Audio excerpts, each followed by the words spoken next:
meron siyang mga multiple independent variables. Okay. Uunahin ko lang discuss kung ano yung content ng paper. And then along the way, mag-insert ako on how to write that.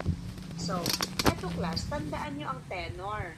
Ganito ang itsura talaga, capital letters. Ang title mo, Chapter 1. Ang title ng Chapter 1, Introduction. Ito lang ang intro niya, brief introduction lang. Ano ang content nitong Chapter 1? Ibig sabihin, isusulat mo lang dyan ang laman ng iyong Chapter 1 discussion. So, what are those? Okay, this chapter includes and presents the background of the study, statement of the problem, tanggalan taning A. Statement of the problem, the hypothesis of the, o take note ha, hypothesis kasi marami. Pag IS, isa lang. Kasi, ang relationship or study na relationship is isa lang ang kanyang hypothesis. Pag MRA, marami siyang hypothesis depending on the variable. So, the hypothesis of the study, the significance of the study, the scope and delimitation of the study, and the definition of terms. Mora na siya. Kopyahon ra na ninyo, class, ha? Ayaw na magpalabad-labad. Pero kaniha careful sa ano. Ayaw na magpalabad-labad sa inyong ano diha nga panindot-ninduto ninyo. Kay kung unsa lay content, meaning these are the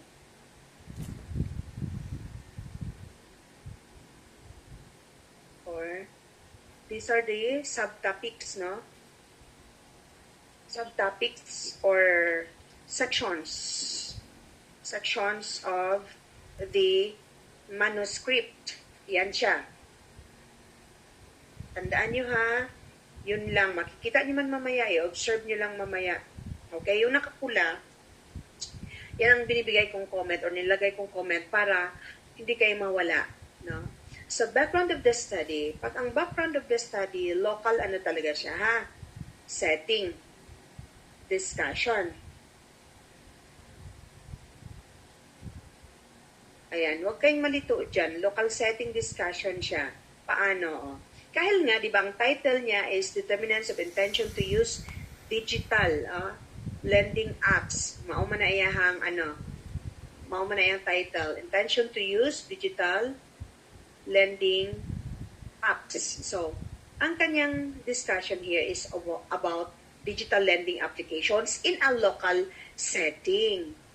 Do you understand? Do you follow? Listen kayo ha. Kayo magsusulat na kayo. Pag human ani, magbigay na ako ng activity for our assignment. Kaya nagpansin nyo wala pa akong assignment. Kasi ang assignment nyo has something to do with your writing. With the manuscript writing.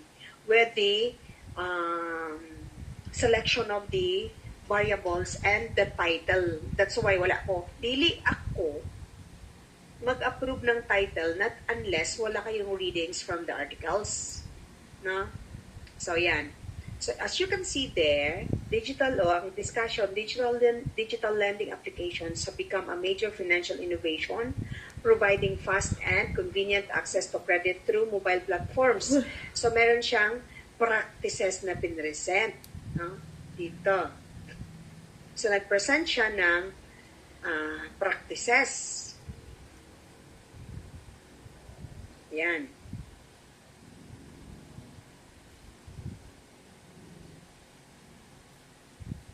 Yung mga pula ay ano nyo ha, baga, kuan nyo, kanang comment siya in every ayan, practices. Eto na, baga intro niya ito, kumbaga intro niya sa then practices niya. Then, sabi niya, in General Santos City, bakit kailangan may General Santos City? Kasi nga local setting, no? Where economic activity is growing and professionals increasingly use digital services, these apps offer an accessible alternative to traditional lending by reducing paperwork and enabling anytime access to funds for needs such as medical expenses, tuition, and business capital. So, nag-present din siya ng scenario and practices. No? So, ito, nag-present siya ng local scenario or practices also.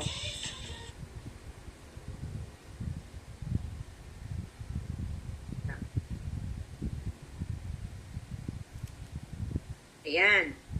So, gisumpay ha, remove ta rin pula mo, kuan na siya, mo sumpay na gid na iyang ano. Tapos, meron siyang bases, no? According to Bangko Sentral, o yan ang bases niya. Digital lending apps are increasingly used by working professionals, blah, blah, blah, blah, blah, blah. Now, ito yung kanyang data or reliable information source na gi-back up niya.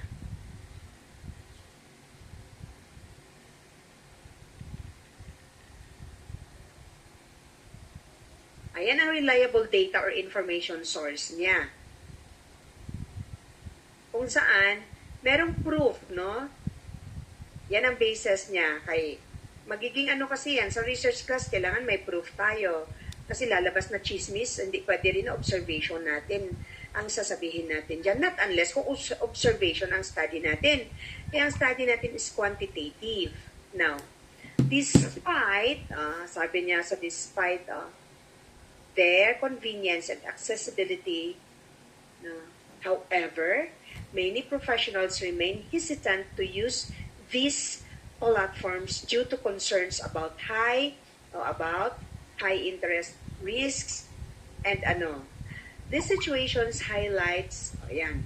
Ito, ibig sabihin nito, ito yung pinresent niya na problematic scenario.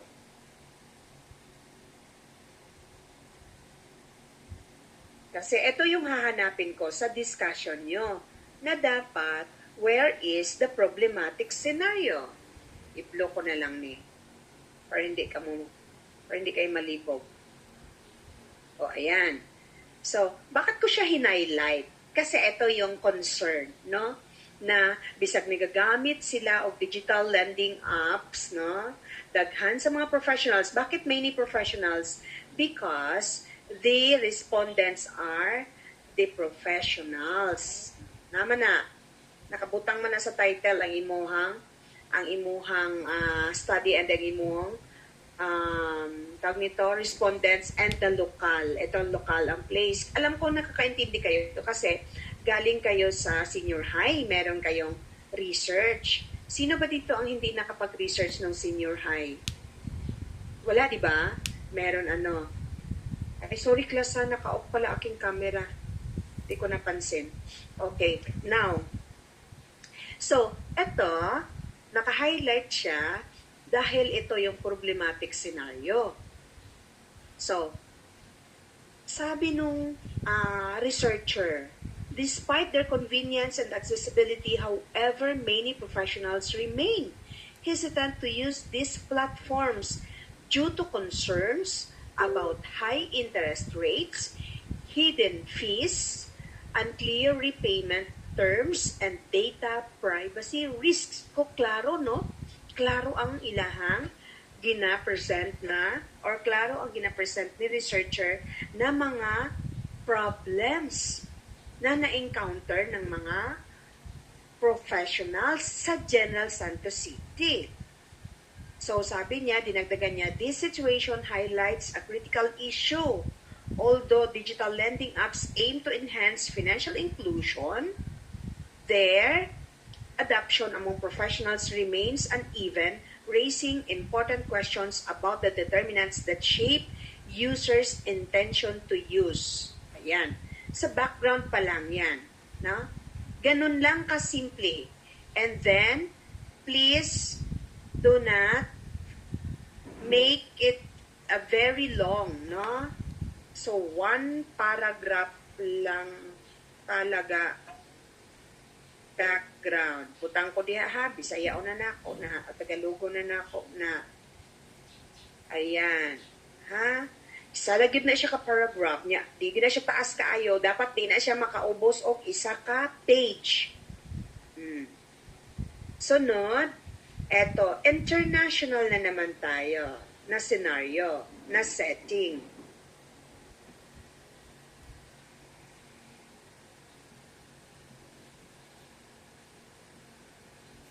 So, this is an international setting. So, in China, mo na yung nakita nga kuan. So, dapat, take note, dito ko na ilagay, that the source must be from 2024 Patay. or o dili na ta 2023 to 2026 ha? Dapat ka na. Dapat 2016. 2026. Mga sources nyo sa inyong mga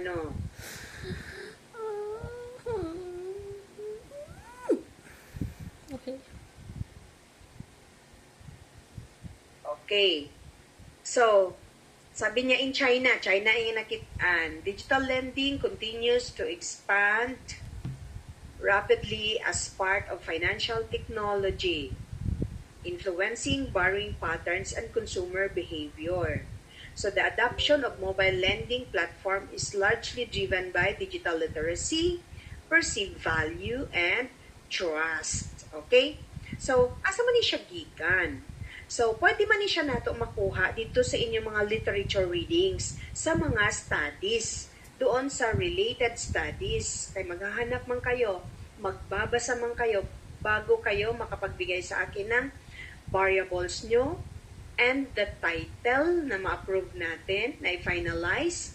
Please lang ha, utang na loob, huwag kayong mag-title ng impact. Ha? Huwag mag-title ng impact. Simplify lang natin ang title. Huwag yung pahirapan ng mga sarili nyo sa research. Kaya kami, as advisor and the panel, we agreed na dapat dili mo mag-study about impact. Ang study natin is influence lang. Pero huwag na lang i-appel sa title ang influence. Kaya understood naman na siya. Na na-influence. Kaya naan naman na sa ato ang hypothesis or sa ato ang statement or sa SOP. Okay, so sabi niya, among professionals, so kung napansin nyo, mutuhog man na siya. And wala mo'y laing istoryahan diha, the same respondents lang inyo istoryahan, the same study lang gihapon, the same variables lang gihapon. So among professionals, common practices include using lending apps for quick access to funds, preferring fast approval, processes and user-friendly platforms, and utilizing multiple apps to widen borrowing opportunities. These practices may also result in overborrowing, increasing debt. Kung nakita nyo, napansin nyo, practices pa rin ang kanyang pinresent, no? Practices pa rin. This din naman, these practices may result in overborrowing, no? Ayan. Ganun pa rin. Alam nyo ano ito? Problematic scenario pa rin in an international setting dahil dito naman ni siya sa China. Do you follow? Mubo lang siya dapat. Dili na nato i-complicate ang inyong mga sarili. Ayan, problematic scenario pa rin. Okay, take note that the source must be from, dapat na agyut ko, wala na dyan kailain, pwede ta sa 2022, pero dapat maugin na yung source, kadagang magun yung mga study. Kaya ang business education, dagang yun kaayo siya. Do you follow? Are you still there? Yes. Are you listening, class? Okay. Sige, ayan lang kaon, nubo lang siya. Tingnan nyo, hindi siya mahaba ha? Ayan na continue, ay i-copy-paste. I-ano nyo talaga nga mapalabas lang nato ang practices, ang problematic scenario in an international setting. Now, punta tayo sa national setting. Okay. So, ganyan ha. Background muna, international, the national. Isa lang po na siya ka-paragraph. One paragraph only. Ayaw nyo kusik-usiki ang inyuhang printing fee. And kayong uban, hala, isa ka kilometro niya, nanay sample. So, national setting. In the Philippines, the use of digital platform continues to increase, particularly among urban professionals who depend on mobile financial services for daily transactions. Many users are drawn to these platforms because of their convenience, blah, blah, blah.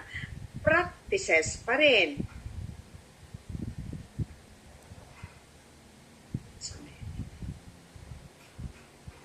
Practices pa rin, ha?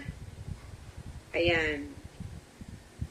Tapos at the same time, concerns, sabi niya, concerns regarding blah, blah, blah, whether adoption and trust. Ayan. Kung titingnan nyo, ayan. Ito yung tinatawag nating problematic scenario. Diyan lang tayo mag-end talaga. Hinahanap ko talaga yung problematic scenario. Kaya wala mang good tayo studyhan kung wala tayo problematic scenario. Wala tayo man di ay ko. Ibig sabihin, there is a gap. Ito yung gap na nakikita natin. Bakit kailangan, kita tanungin ka man ng panel, why did you choose this study? Kung nastudihan mo mabuti ang iyong mga readings and ang iyong, tawag niyan, related studies, masasabi mo na there are studies that dwells on blah, blah, blah, but despite of this, there is still a gap or lack in the study, dagang mga gaps i-introduce ko sa inyo sa sunod. So, di lang sa tamang istorya, defense direct ni advance na ta. So, mauna siya. Kailangan na to ma-present short lang din. Tingnan nyo, ilang sentences lang? Mga 5 sentences, okay na? Okay. So, in General Santos City, this is the local setting naman. No? Ma'am, na ano may kuan ganina? Na ano may local setting giingon nimo? Ay, kuan man to. Kanang, tawag nito, background man to. Sa background, pag storya nimo dito, sa discussion nimo, dapat naka-localize lang. Mo-mention mo to nga, dito to sa Jensan, or sa Pulumulok, or sa Maasim, sa Kiamba, sa Glan, etc., etc. So, dito, maugid ni siya ang tenor class. In Jensan lang gid ka mo, ani lang yun po maura gid ayaw na pag-ilisi kung nasa US yung imong nakita ang study and the United States of America or padi po siya na digital lending coupon blah blah blah blah blah in the US na tapos kani in the Philippines maura gid na ang tenor per me or pumoingon kag in the Philippine context depende sa basta mababuan nga Pilipinas and then dito ing ani result so the adoption practices pa rin class and problematic scenario. Problematic scenario. While concerns, ito pa rin, while concerns over hidden charges, problematic scenario gihapon. Have you observed na in every discussion, dili gid mawala si problematic scenario na agad siya. Di pod mawala si practices because we are presenting if that practices is on a worldwide or international level up to the national, up to the local setting kung pare-pareha ba sila. And then kung ang ilahang ang ilahang problems is identical ba or pare-pareha din ba? Not necessarily nga mo pareha gid na sila. Pero kung titignan natin, tanaw na to sa international setting, sabi niya, merong overborrowing, which increases debt burdens, challenges sa repayment management, no? Sa loan terms. accompanied by high interest. Tanaw na to din hi. O, tanawa kung imuha siyang tanawon na sila'y kapareha, si high interest, lumabas. Ayan. So, naa kay makita o hidden charges. Dinhi, pagpalagay mo, increasing debt ba, challenges repayment management, kaya nga naman, baka may hidden charges. Walang nasulti yun o dinhi, nakita ninyo, no? So, high interest, andyan din siya. Kung titignan natin sa local setting, ayan, lumabas din ang hidden charges, data privacy, repayment terms. O, kung titignan mo sa, ayan, repayment management is also tantamount to repayment terms. So, kung imuha siyang gistudyohan imong papel, makita ni muna nga naa sila'y halos pare-pareha nga problems nga na encounter in a national, in an international, and a local setting.